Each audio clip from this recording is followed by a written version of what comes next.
Okay, let's solve this one here. We have cosine squared theta, which means cosine theta all squared.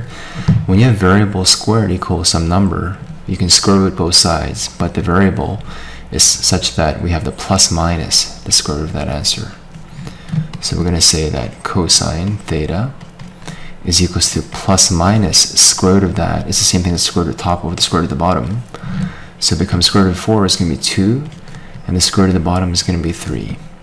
So now we have two different cases. Case 1, cosine theta is equals to positive 2/3. And we simply attack this problem as usual.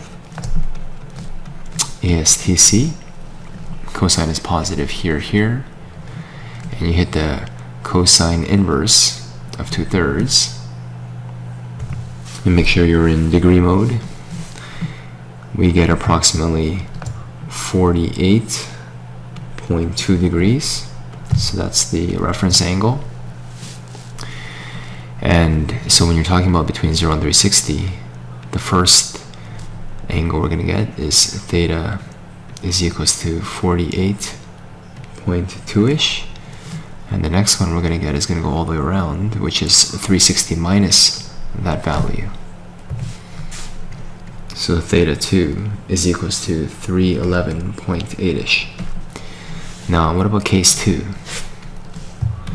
So case 2 is that cosine theta is equals to negative 2/3.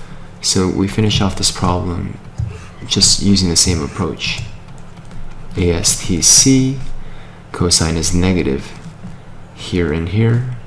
You hit the cosine inverse of 2/3, just the number part only, and we also get the reference angle of 48.2 degrees. So we're going to say 48.2.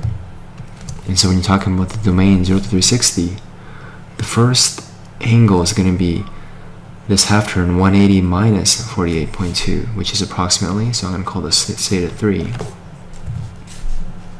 131.8-ish degrees.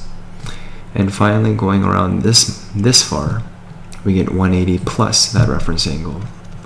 We'll call it theta 4 is equals to 180 plus 48.2, which is approximately 228.2 degrees.